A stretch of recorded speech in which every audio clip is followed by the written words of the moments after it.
Welcome to another episode of Planet Possible. We're delighted that you're joining us to hear evidence-led discussion about topics that are critical to the way we manage our water, nature and climate. A huge thanks to our sponsors, Decisio, ARUP and MWH Treatment, and you'll hear a little bit more about them later. We're really grateful for their support in bringing the podcast to you. If you're new to Planet Possible, I'm Nikki Roach, an enthusiastic connector of people and ideas and a fellow of CIWEM, the Chartered Institution of Water and Environmental Management. This week, we're looking back at some of the key moments on Planet Possible from the year so far.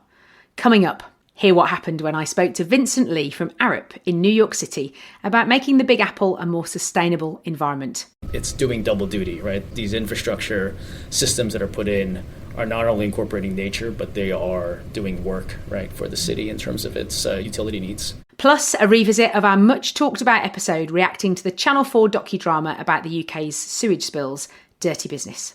You know, we turn up to work to care for the environment, to improve river and coastal health and to do good stuff. And it's always hard, isn't it, when you hear storytelling that goes against that. But first, let's go back to a conversation I had back in April with Mónica Feria-Tinta, a lawyer who represents the interests of the planet. Welcome to Planet Possible, Mónica. It's wonderful to have you with us. Thank you for having me. I've recently read your latest book, A Barrister for the Earth, where you share 10 cases of hope for the future. And I love a good case study. So can you bring this into focus a little for us, Mónica, and share why a planet having legal rights is important? For me, there was eventually a turning point where I had been used to act usually for people or for corporations, legal persons. But at some point, I was asked to act in a case where there were no people involved, where the victim, you could say that in inverted commas, was just nature. The particular dispute I had to work on in that case was whether nature itself had the right to life or to exist. Our entire framework is anthropocentric. Now, the approach to the environment has been in all our laws, trying the environment as a commodity or as something dead or as something to manage, and as an object, basically. So not a subject in the way we understand a subject in the law, because a subject is entitled to rights. It's got agency. And then later, when dealing with climate cases, I put it all together and I realized the key underlying issue to all the problems that we are facing in whatever of the areas that you are interested in, whether it's water, whether it's climate, whether it's biodiversity, ultimately is about the wrong relationship we have with nature. And that is because we haven't acknowledged that right to life properly in our legal system. Lack of recognition that life in all its forms is absolutely necessary to support even the right to life of human beings on Earth. Can you give us a bit of a feel for some of the cases that you've worked on that have really struck a chord for you, Mónica, and just tell us a little bit about them, if that's okay? The case of Indonesia, the case of West Timor, was particularly shocking because, you see, if you want to drive a car, you need to have insurance. Why? Because you acknowledge that driving a car can be, something that may cause harm in certain circumstances. What would be your reaction if I tell you that some of the most dangerous activities worthwhile are uninsurable and can go ahead without that? Meaning that the externalities of it, they would fall on the general public if there is a harm, or if there is something happening. And that was the experience with this West Timor example. There was a platform, a exploration project, oil exploration, in the middle of the sea. The sea was still under the jurisdiction of Australia, but it was very close already towards Indonesia. There was a major negligent event. It was really a disaster that was written on the wall that it was going to happen. And when it happened, this burst and there was, oil pouring onto the West Timorese Sea, which eventually reached the most impoverished groups of people in West Timor that rely heavily on fishing and also had small businesses growing seaweed. This is all a pristine area, and it's a wonderful area. So when I work on that case, I was contacted here in London and I was asked, what can we do about this? And I looked into what had happened. I was really amazed to realize that for running a platform, an oil platform like that, you didn't need insurance because simply it was uninsurable. I had no appreciation until reading that was the case, that you had these ginormous potential environmental risks out there that, as you say, are uninsurable. And the impact of that then is that communities can't claim from anybody because it's uninsured. It just happened. It is extraordinary. I mean, eventually you could do a civil law case that requires an enormous amount of money, to actually litigate these kind of cases. And you have to pay for that. Whereas, there should be a quick remedy if a disaster of that sort would happen. But, it's an example of how the law is there structured not having the ecological point of view of protection. Even in the best scenario, you may be able to recover harm, as it was in this case, affecting people.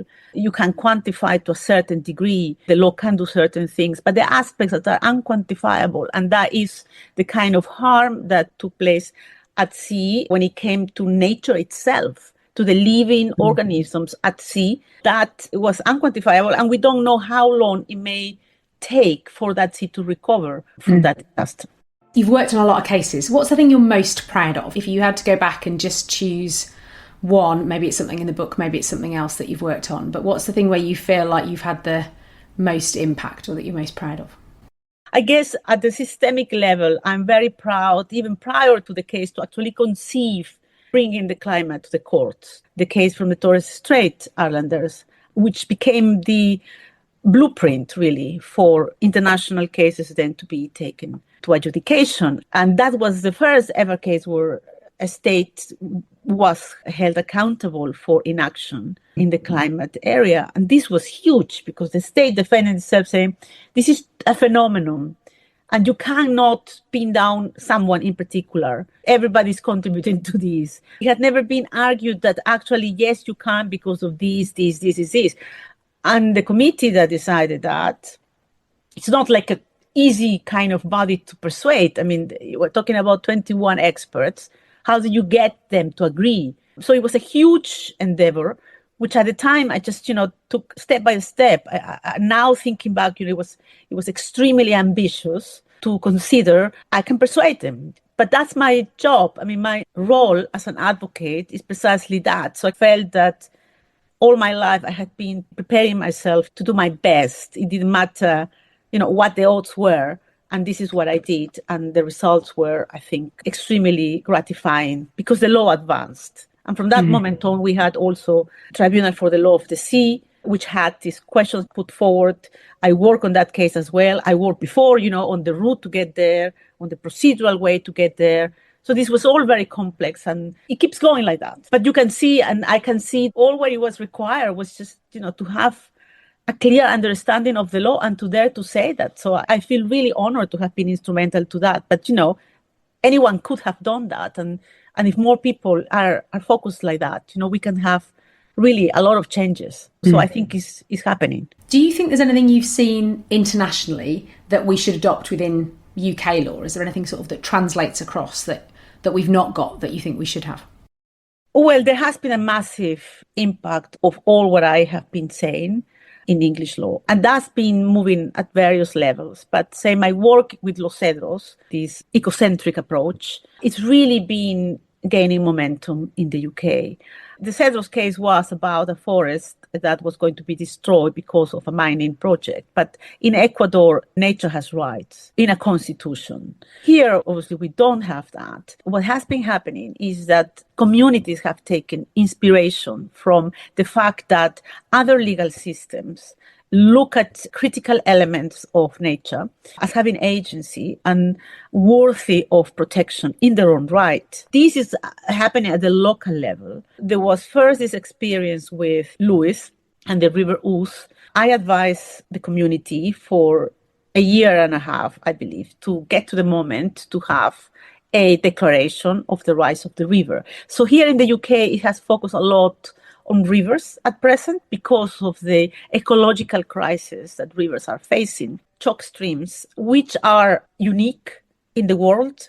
The majority of chalk streams in the world are in England, and they are right now at serious risk. They've been called something like England's rainforests. And yet they have very little protections in the law. There's a lot of over-abstraction of the aquifers. Many of them are disappearing. So something I came up with was that they should have enhanced protection. And this advice, which was given around November last year, eventually found its way to a project of law, a bill that has been tabled in Parliament. And you had so many MPs. I went just before it was tabled to support the MP that was putting this forward together with my client, the Wildlife Trusts. I can picture the moment where eventually MPs, cross-party really, are going to realize that to preserve the natural heritage of this country, you need assertive steps. So I can see how water will stop being treated just as something that has no value,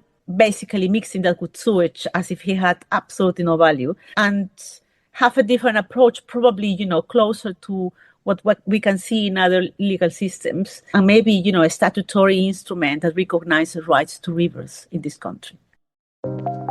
MWH Treatment is one of the UK's leading water and wastewater process contractors. MWH offers a truly integrated design and build service that's uniquely dedicated to the water industry. With an innovative and future-facing approach, everything MWH does is guided by its purpose to shape a better world. As a global consultancy with extensive technical and advisory expertise, ARUP works across the entire water cycle, with utilities, local and regional governments, commercial and domestic water users and partners.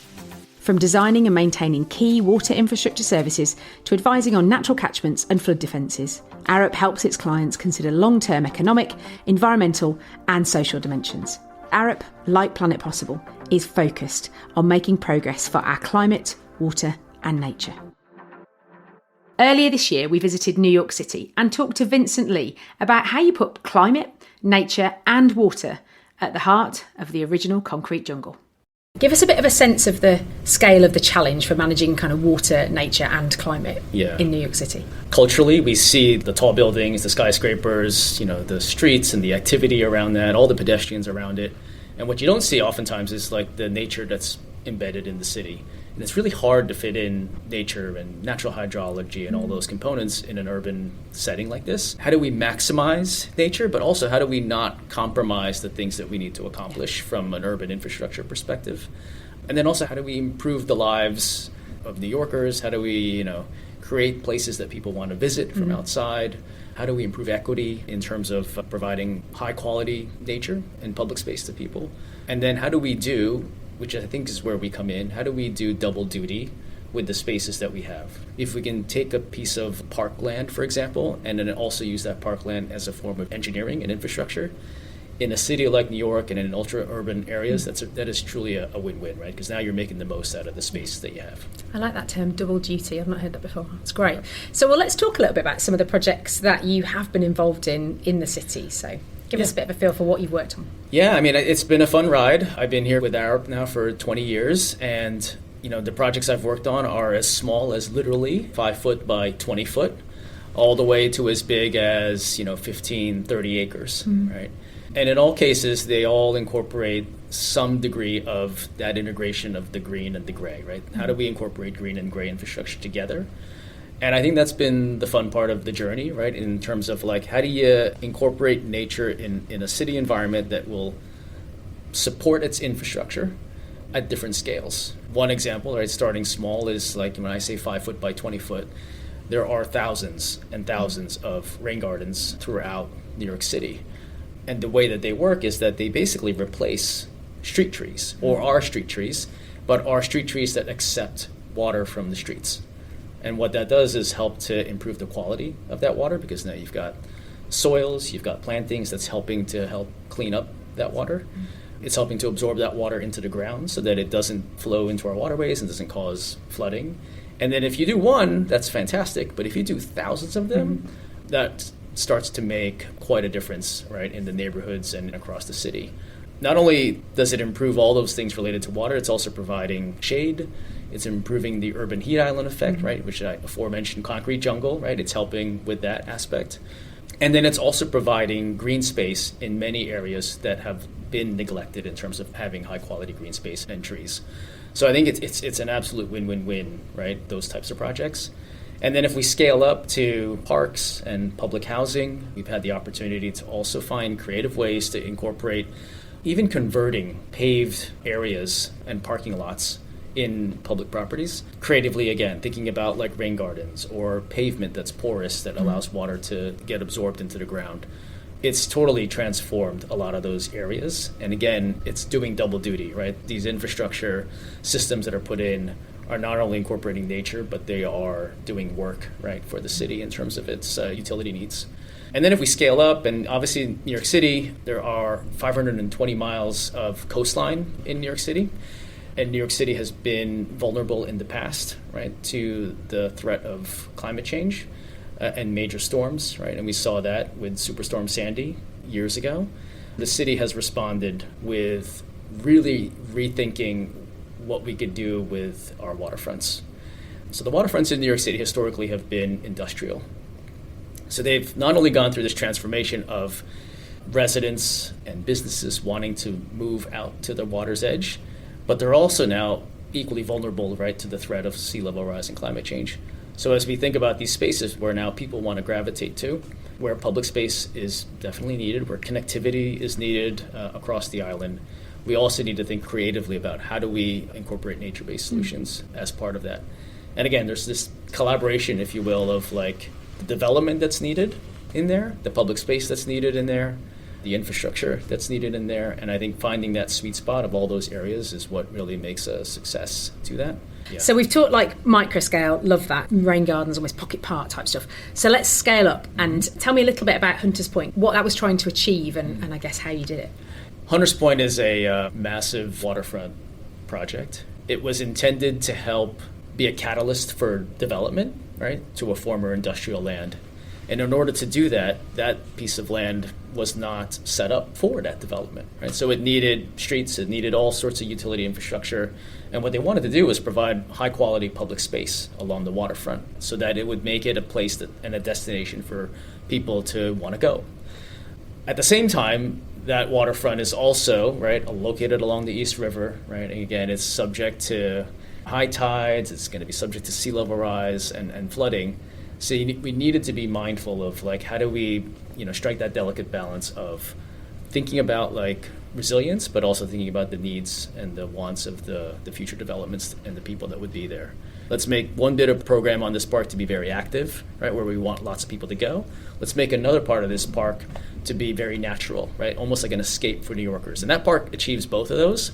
So a good example, in the active space where they want people to play, where they have lots of activity, there's a giant bowl, right, in Hunters Point South.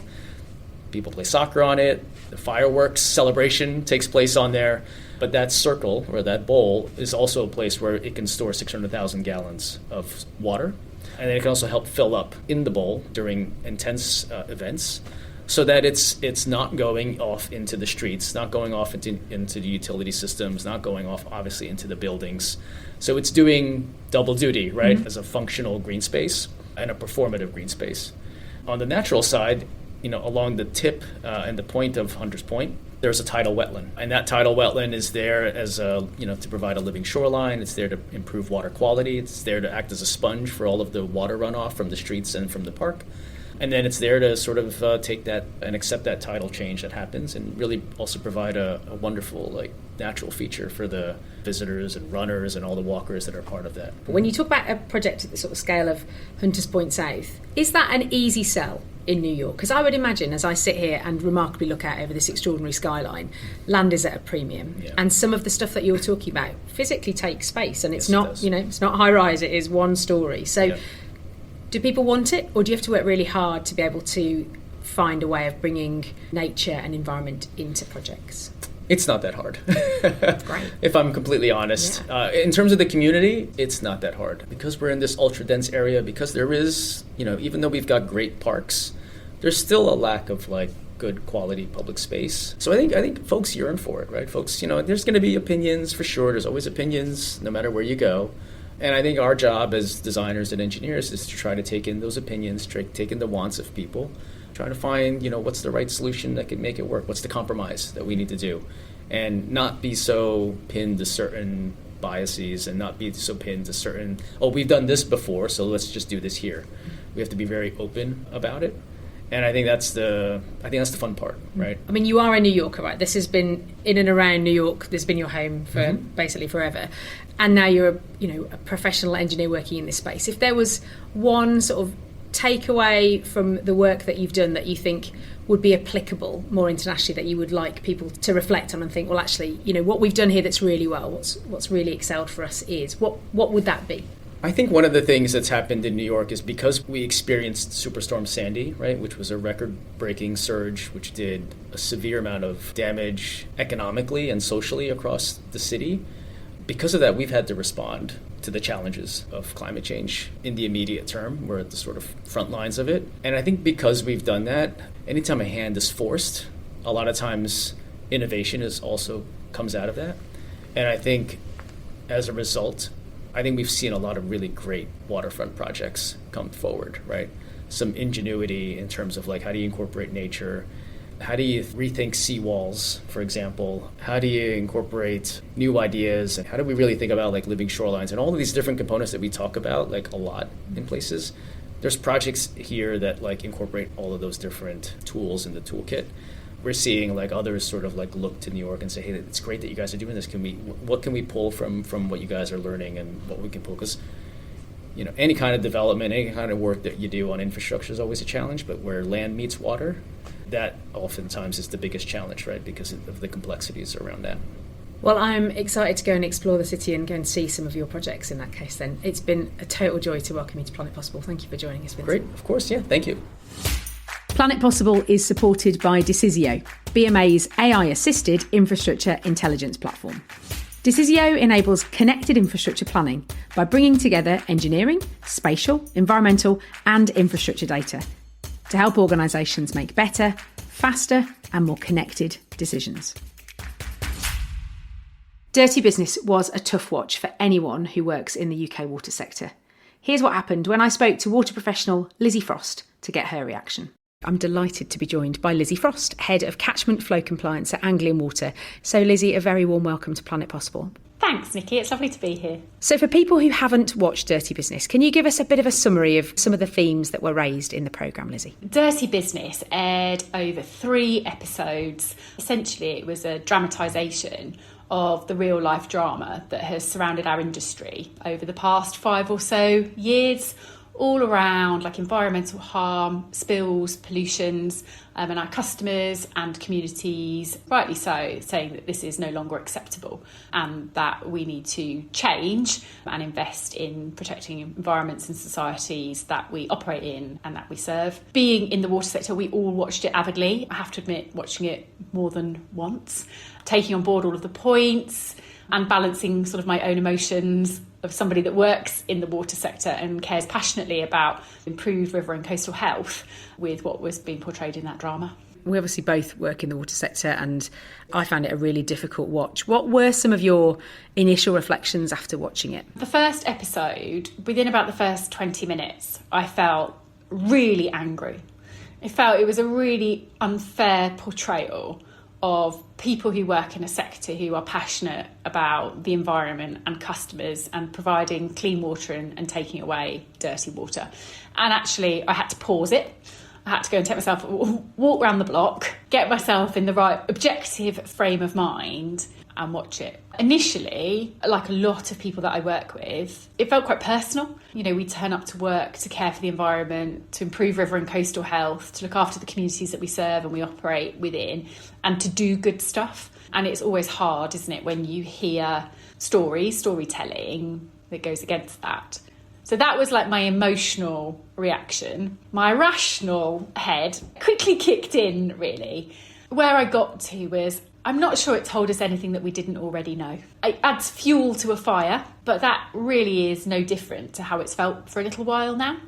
And actually, when I see Anglian Water and the energy and the efforts that they are putting into it and the people that care deeply and the energy and intensity that goes into learning when it doesn't go well, it gives me good faith that we are on the right path and we are making the investments and we are making interventions that will make it better. We're having to go on a bit of a journey to be able to get there and deliver all the things that we want to achieve. How loudly, I suppose, are some of the challenges that we hear over the Sunday dinner table or when you're out with your mates? How loudly do you think they're being heard within the sector? Loud and clear. Everybody has got absolute clarity in terms of what their expectation is. A lot of the water companies under kind of investigation from Ofwat, leading to enforcement action for some, including Anglian Water. That is serious stuff. But, notwithstanding our economic regulator telling us that we must do better, there is passion within communities. A lot of people that work at Anglian Water drink Anglian water and use Anglian water recycling systems. When you wear the Anglian Water badge or you drive around in the Anglian Water van, people know who you work for and people want to be hugely proud. That's, part of engagement, that's part of coming to work, to be proud of what you do.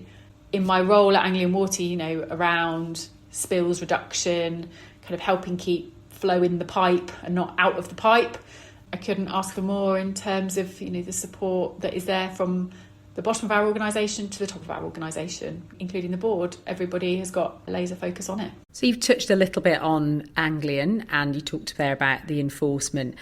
Tell us a little bit about what's happening at Anglian Water and your role and how that links to some of the stuff that people might have seen in the programme. There are 6 regulatory flow compliance measures, of which sort of storm overflows and spills and dry day spills are 2 key measures of, and that's really the stuff that gets talked about in the press. There are 4 other measures that sit behind it around how much flow that we can treat, how much flow are we passing through our system, whether we're using pressure release valves, so emergency overflows, whether we're using them appropriately. I am accountable for the performance of those measures here at Anglian Water, and we have got a dedicated flow compliance team.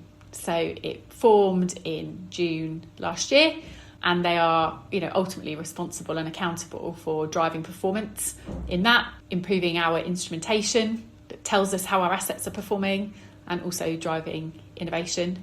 On the back of the Ofwat investigation into flow compliance performance, Anglian Water agreed to undertakings with Ofwat, and they're doing some great stuff on the back of it. So we've created a community fund, which is £5.8 million, which we'll be investing back in our communities who've been impacted by flooding or excess flow related issues, which is fantastic. With our capital enhancement, so our WINEP obligations, we're accelerating 30% of those, so they will deliver much more quickly than was originally planned. And WINEP is the Water Industry National Environment Programme, just for anyone that's not heard of WINEP, yeah? That is where our sort of capital enhancement money goes, new cool stuff. We've accelerated the WINEP obligations, and we are investing an additional £57 million worth of shareholder money into the organisation to remove, address, attenuate excess flow across our catchments. And that is a significant investment above and beyond the plans that we originally had, which were pretty significant anyway, around £1 billion worth of investment. And the final part of our sort of undertakings is about our road to longer term compliance, and how do we have a system, assets, ways of working that mean that we've got a reliably compliant asset base that has got the capability to tell us when maybe it's feeling a little bit poorly or something's about to go awry, and we build that capability to sort of proactively respond to potential non-compliance and get ahead of the curve. You talk there about we're driving towards compliance. Some people might say, does that mean you're not compliant at the moment, and what does that look like? So just would you help unpick that a little bit for me, because I think that's a really interesting part of this whole debate. Let me take, for example, flow to full treatment. So that's one regulatory measure. Our sewage treatment works, they're designed to deal with a certain capacity, certain volume of water or flow at peak times. Now there is a regulatory measure around that, about, I get these numbers the wrong way around, 92%, 95% of the time, or vice versa. And that's our permit, that's what we're permitted, that's what our assets are expected. But actually internally, what we're focusing on, I guess, is more aligned to the urban wastewater treatment regulations, which is around, actually, we should be flow to full treatment compliant 100% of the time. We are focused more on being flow to full treatment compliant 100% of the time, using our emergency overflows genuinely only in an emergency overflow situation, and they're not sort of pseudo storm overflows. So actually we're trying to do the right thing above and beyond our permits in terms of compliance with that urban wastewater element of it. And I guess if I was being really challenging, do you think you're doing enough? Is it fast enough? Is it thorough enough given what the public want? I would have it all yesterday, right, if I could have it. When I look at, are we training our people to be able to spot potential non-compliance and to be able to deal with those problems? Yeah, I think absolutely. Certainly here at Anglian is going full ball in terms of making sure everybody's really clear in terms of what good looks like and what their role is to play in that. Where are we in terms of being able to fix problems? If I could have a magic wand, that would be my wish. Overnight, we could pull all of our asset base into the 22nd century and it would be fit for the future and all singing and dancing telemetry on it, and it can proactively tell us when it's about to have a problem, and we were able to respond to that in a slick and consistent way. Clearly we've got a journey to go on to be able to take our people, our processes, our assets there, and the responsibility that we hold is about spending our money wisely. So where can we make the most difference to the environment, to our customers, to our communities, and invest that there. And innovation is absolutely alive in this sort of wastewater space at the moment. There's so much good stuff going on, and I think we will see more and more. The good thing that I see is a willingness to learn across the sector. So different companies have really different strategies being taken to tackle spills and issues with flow compliance. We're learning from each other in terms of what's your strategy delivered that might be of advantage to us and vice versa. And I see that formally and informally happening reasonably successfully, actually, which is reassuring and good. Given that we're reflecting on a programme that the general public have watched, if listeners are not water and environment professionals, not in this space, maybe not that close to it, what's the one thing, following on from our conversation, I suppose, and from what you know, that you would want them to take away on the back of watching the programme, but then also your experience? What's the one takeaway for those listeners, do you think? I would want to know our customers and communities to know that the people that work at water companies are good people and that fundamentally we care. And with the resources that we've got in the regulatory environment that we work in, we are all doing our very best each and every day and every minute of every day to make sure that we are spending money, investing, looking after our people, looking after them as best possible, and that we don't always get it right, but we're trying really hard to not get it wrong. That would be my takeaway. Thank you, Lizzie. Thanks so much for joining us, and thanks for your authenticity, really. It's much appreciated because it's a tricky watch, tricky topic, and I'm grateful that you took the time to come and talk to us. As ever, time has flown by, and here we are at the end of this episode of Planet Possible. Thanks for joining us. I really hope you found the conversation insightful and that it's given you something to think about in your world. If you don't already, then subscribe to Planet Possible wherever you get your podcasts and we'll magically appear in your feed. And we've got more fantastic guests and topics lined up for the rest of this year, so I hope you'll join us for those. And our next episode is Planet Possible News, and I'm delighted that Katie Hargreaves-Smith will be sitting in for me to host that episode, so be sure to tune in for that one. All that leaves me to say is a huge thank you to the guests you heard from today, Vincent Lee, Mónica Feria-Tinta and Lizzie Frost, and our sponsors Decisio, ARUP and MWH Treatment.